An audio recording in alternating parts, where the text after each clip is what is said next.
Hey everybody, well I'm back already. I just made a video about Underappreciated, and it got me thinking, why don't review an entire album that I think is completely underappreciated? I, Robot by Alan Parsons Project. So, yes, this album is successful and, you know, appreciated among kind of a cult community, but I think what it did for, you know, technology at the time and production is incredible.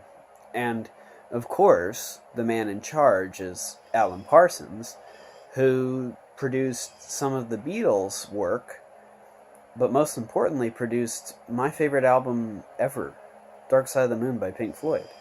This man is crazy, like, creative, you know.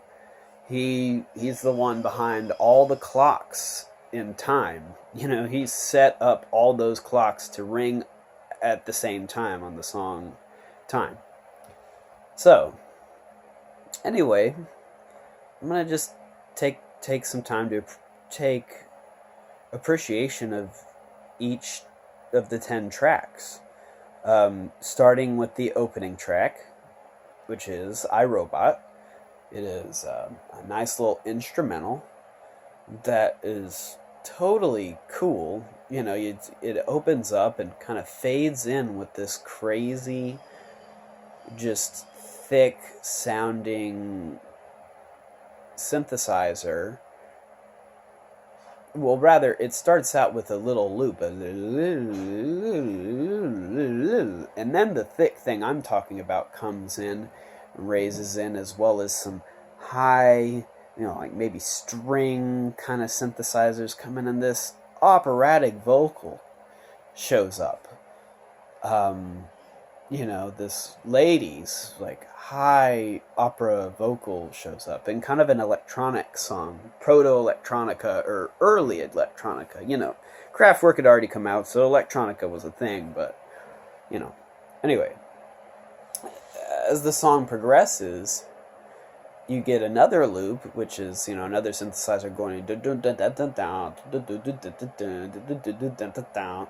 and it just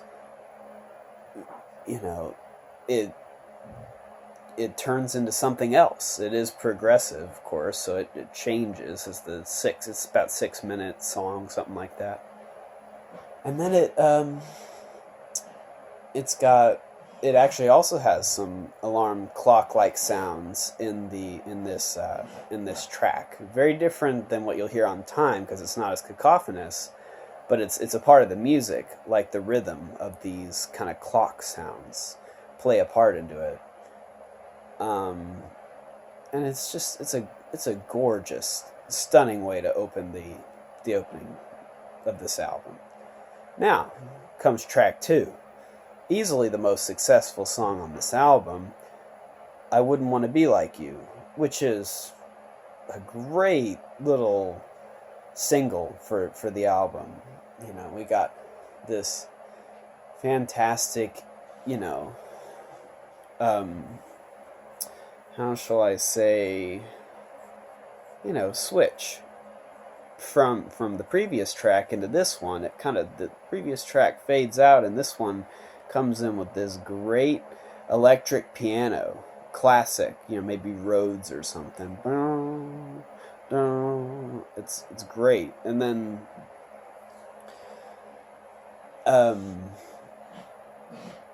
the vocals on this track are just solid, and a great guitar solo on this song, I might add. It's sick. Which goes into number 3, which is Some Other Time. A very, poetic in nature kind of song.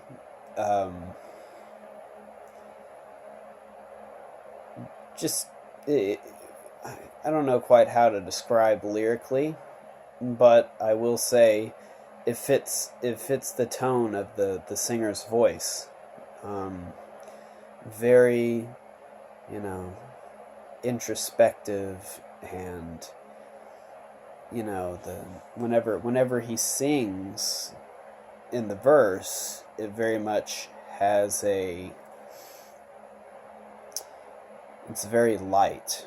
It's like you got the acoustic guitar playing, and it's very focused on what he's trying to communicate.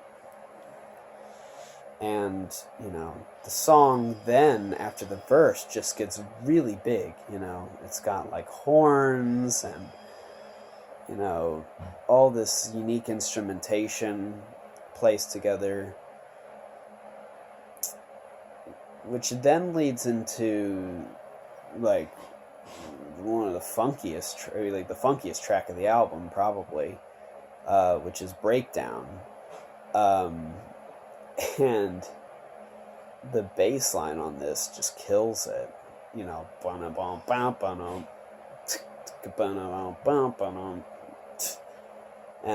that's what the song is based around.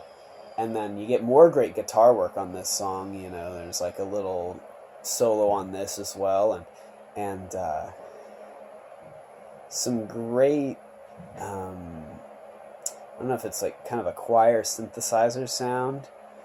And then there is an actual choir on the song too, like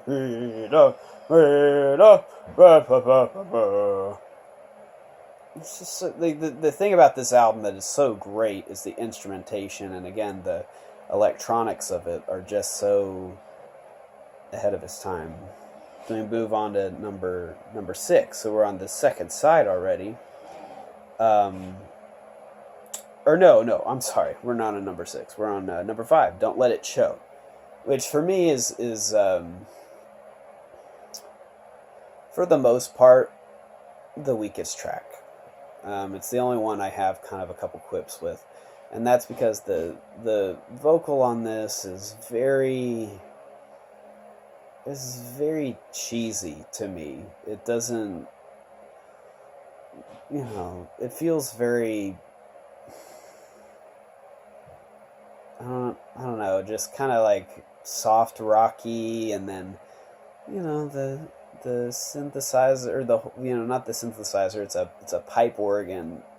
It's just like very melodramatic, and what I will say is the last minute or two of the song is just a stark change. You get this fantastic, just thumping beat going, and it just changes completely from where it was. So it's still a worthwhile listen just for the last part of the song. Like the last part gives me chills.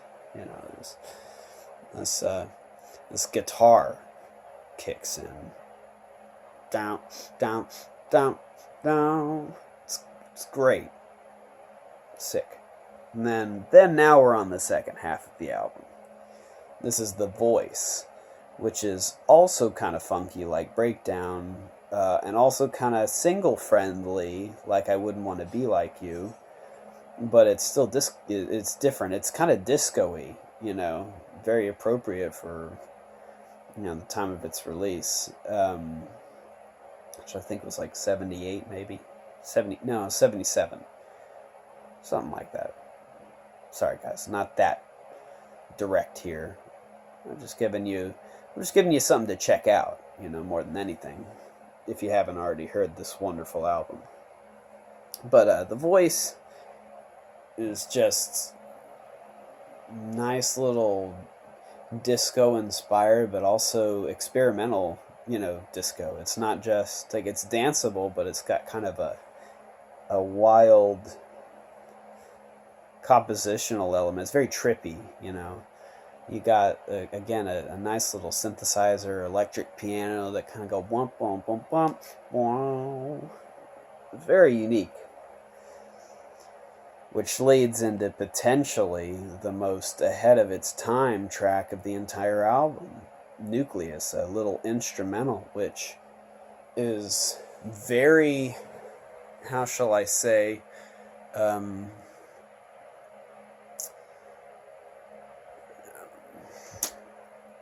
it's very ambient, at the very least, you could say.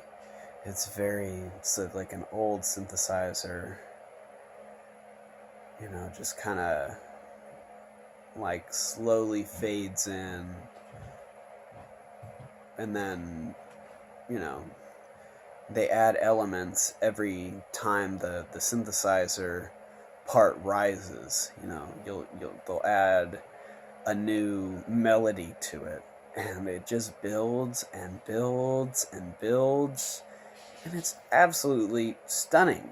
Like if this song was recorded today on some ambient album or some, I don't know, anything, I think I'd still be incredibly impressed, because it doesn't show a lot of date.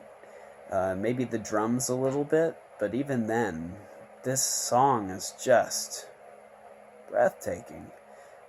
I felt this way when I heard it when I was 14 years old, and I still feel the same way about this song. Like I've heard, I pay attention to these things in music, like what really stands the test of time. This song certainly does.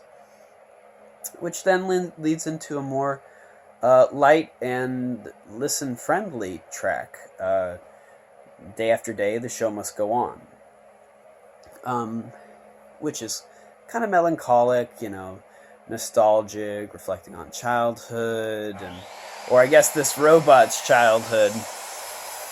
Sorry, we got some stuff going on in the renovations in the house.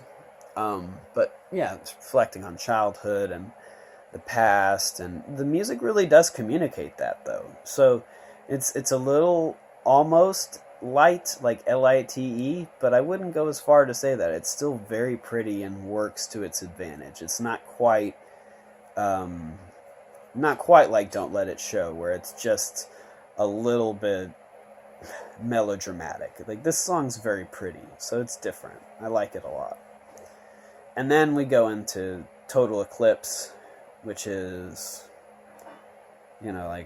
it's just kind of, if you really like that music that plays in the movie 2001: A Space Odyssey, where everybody's looking at the monoliths like, oh, oh, oh, you'll love this track, because that's exactly what it sounds like to me, personally. It's just a long thing of that. Or short, I don't even remember. I just remember the track did not impress me or feel like it fit well into the album.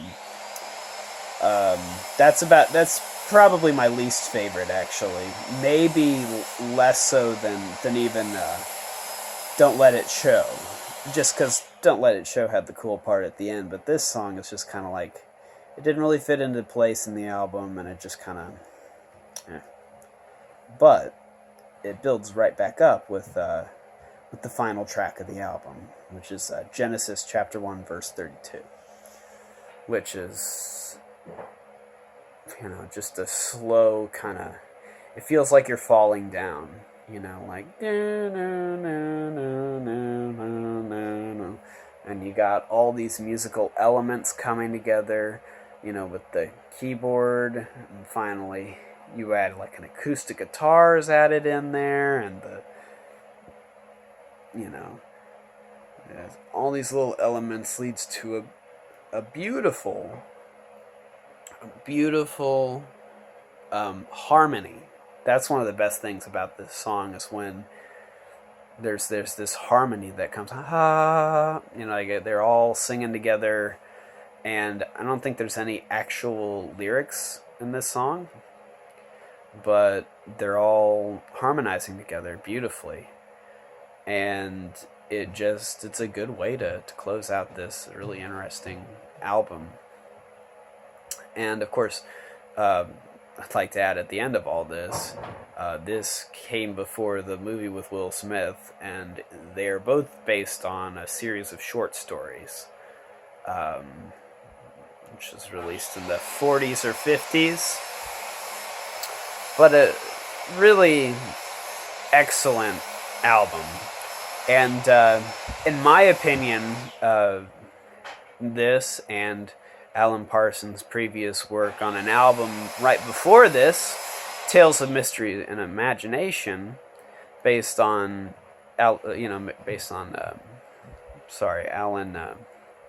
Edgar Allan Poe's short stories is just as great of an album and also just as underappreciated. But I figured I'd go for this one just because I'm an electronic head, but I'm a prog rock head too, so they're both equally good um, in different ways.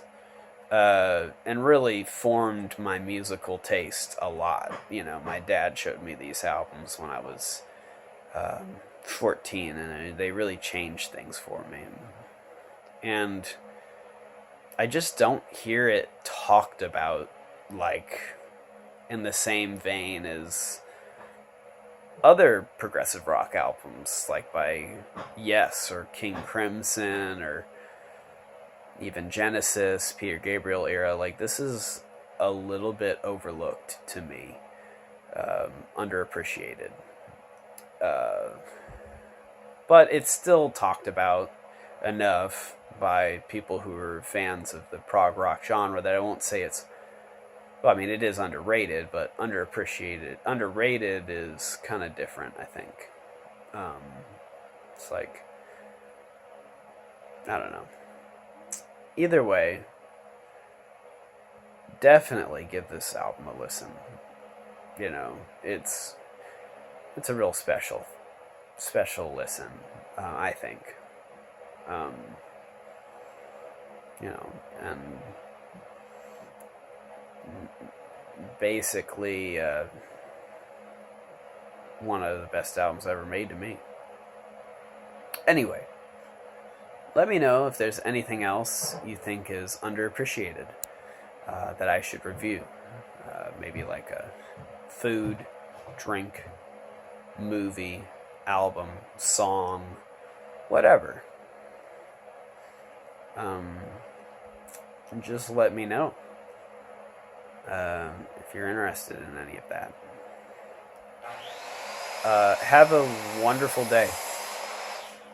Bye.